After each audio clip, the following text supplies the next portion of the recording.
Hold on, back on my bullshit. These niggas been hitting, get hit with a full clip. They say they don't like me, they want me to hit them with.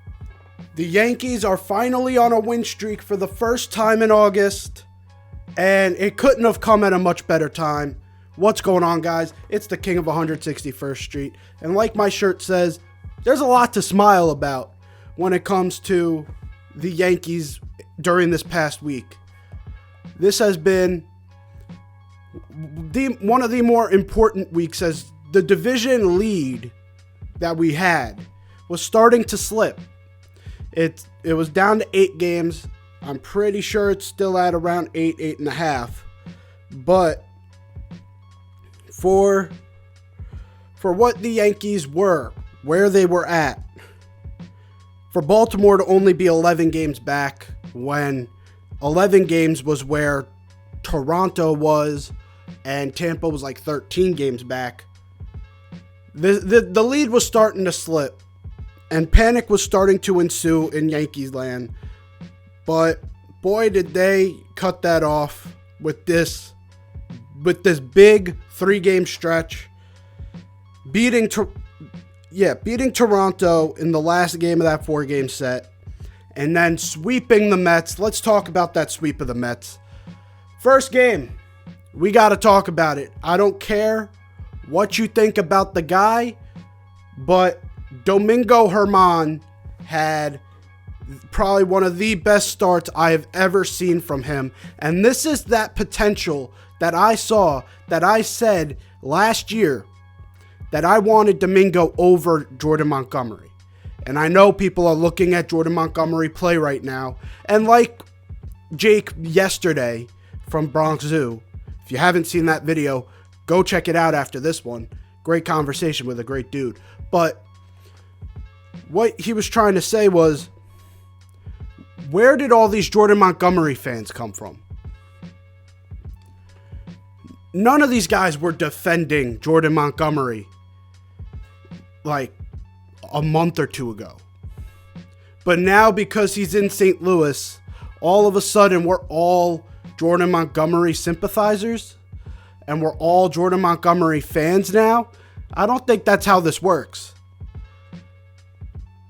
He was good for us, yes. Look, that trade is not paying dividends right now. But Harrison Bader is one of the best center fielders in baseball, especially defensively.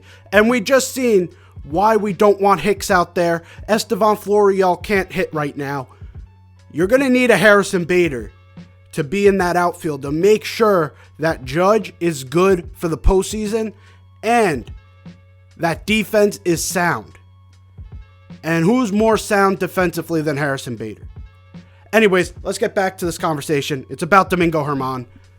Absolute utter domination for 6 innings.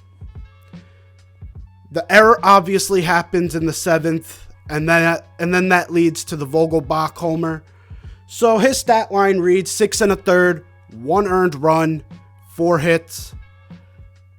What a game for a guy who was getting written off by every Yankee fan. Every Yankee fan was glad to see him leave. Yes, a lot of that to do with off-the-field situations. Not getting into that today. But what he showed today is that he's got the potential. What he showed that day is that he's got the potential to be in this playoff rotation. Now, I know a lot of you kind of cringed when you heard me say he might be in the playoff rotation. But if he's putting up numbers like that, and he is out-dueling a guy like Max Scherzer, who's not only one of the better pitchers in baseball today, but one of the better pitchers in baseball history. Let's not forget that. Max Scherzer is one of the best pitchers in baseball history. And for the Yankees, especially for Domingo Germán, to out-duel a guy like Max Scherzer is absolutely insane. And what a performance. Looking at it, just knew how to hit his spots. You know, he knew he had to challenge the bottom of the order, which was the Yankees' demise during the Toronto series was the bottom of the order. They didn't know how to challenge him. Domingo Germán saw that. He said, okay, when it comes to the bottom of the order, James McCann sucks. Okay? I've got to make sure I get these 8-9 hitters out because this top of the order is dangerous in the Mets. Nimmo, Lindor, Pete Alonso, these Starling Marte, it's Nimmo, Marte, Lindor, Alonso. That's a dangerous starting four. So you can't give them base runners on top of that, especially when it comes down to the 5th, 6th, 7th innings. You're going to need to get these outs at the bottom of the order, and Domingo Germán did that. He knew when to challenge hitters. He knew when to nibble at corners. It was just a great pitching performance from a guy who, to be honest, I was starting to write off a little bit. But back on the train, I said it last year that I would rather him over Jordan Montgomery. I guess I'm not moving off of it, but man, it's just good to see that he had that type of performance. Now let's see how he can build off of that in his next performance. Offensively, Andrew Benintendi has been a machine over the past week. He is one of the main reasons we have been on this 3-game win streak and definitely has found his stride in pinstripes. He started off terrible, so everyone's going to look at the totality of what he's done as a Yankee, and it doesn't look great right now. Like a 220 batting average as a Yankee, all that. But when you start off like 1 for 22 or something like that, it's going to be tough to have that batting average be up. But look at what he's done the past 10 games. He's hitting over 315 with an over 800 OPS. This guy is one of the keys to this season right now because, again, we had, before the trade deadline, we had an automatic out. And I know people have started to become Gallo sympathizers because he's starting to hit in LA. You know what? Good for Gallo. You know what? I'm happy for him. He's finally finding a place where he feels like he belongs. Good for him. But don't act like he was actually someone that was this good with the Yankees and the Yankees fucked him up. He got figured out here. I don't know what he's doing out in LA. Maybe it's because they're playing teams like the Rockies. They're playing teams like the Diamondbacks. That's why he might be getting hit and home runs. But during 500 plate appearances, or 200, something around there. He had the worst batting average in Yankees history. Something had to change there. Andrew Benintendi is that change, and it's a welcome change. Now, a couple things. 1, Marwin Gonzalez, don't want to see him in the field. 2, Aaron Hicks, don't want to see him in the field, even though he's going to have to be in the field until September 15th, around there, when Harrison Bader may make his return. I liked when Estevan was in the field because he's just sound. And that error by Aaron Hicks, the way he ran at the wall, I don't trust him anymore to be in that center field spot. It's either Aaron Judge in that center field spot or you have a guy like Estevan there or someone like that. I do not trust Hicks to play in the most important spot in the outfield.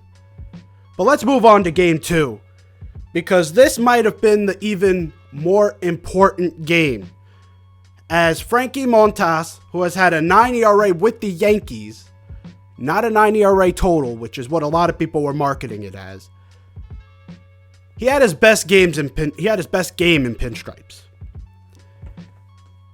The guy went 6 innings, pitched to 2 runs, and absolutely he was really controlling the zone. It was something that I appreciated. He went 5 2/3, 6 hits, 2 earned runs, 6 strikeouts. This was what we expected out of Frankie Montas.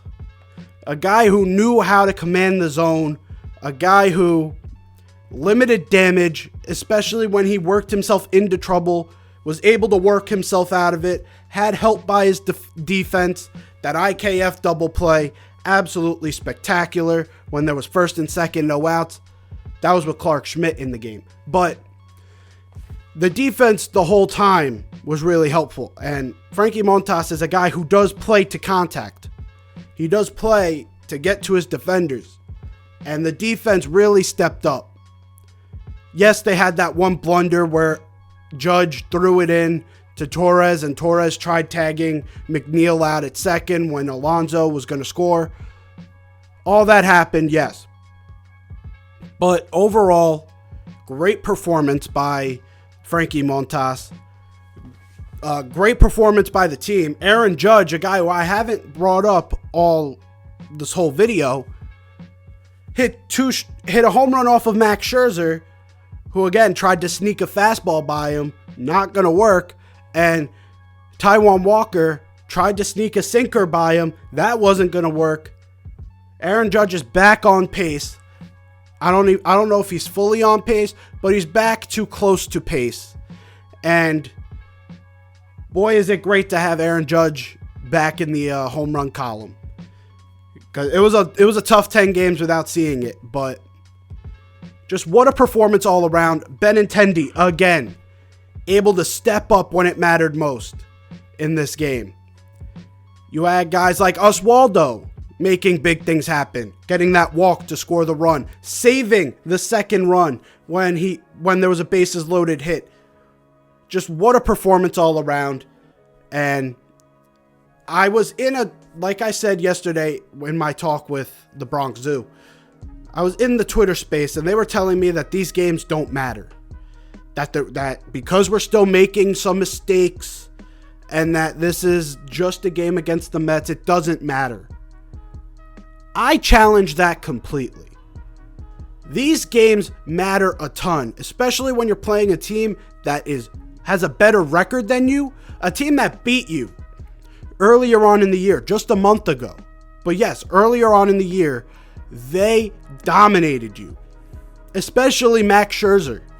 To come out and have the performances they did, this is the type of performance that has to galvanize that locker room and has to make this team feel invincible again. They're heading out to Oakland for 4 next, and then going to Los Angeles for 3, then going to Tampa for 3, then they're back in the stadium. Or no, I think it's 4, 3, and then they're back in the stadium. But either way, this is a huge road trip that the Yankees have to dominate. 4 games against Oakland, I'm expecting at least 3. 3 games against LA, I'm expecting at least 2. We have to salvage this August and make sure we can gain a little bit more separation from the AL East. And in that Twitter space, they're also talking about the Mariners for some reason and why we're still like 10 games ahead of the Mariners. There's no way we're getting to the wild card.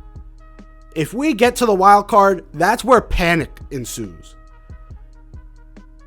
We're not going to the wild card. We're going to win this division. I'm speaking it into the universe. We are winning this division. That's all we have to focus on is the division. So hopefully we get these games actually won in this road trip. Hopefully you guys enjoyed the video. If you did, leave a like down below. If you're new here, hit that sub button. I'm on my way to 500 subs before the postseason. And if you guys hit that, I will be dropping merch like it says in the beginning. All right, I'll catch you guys next time. Peace.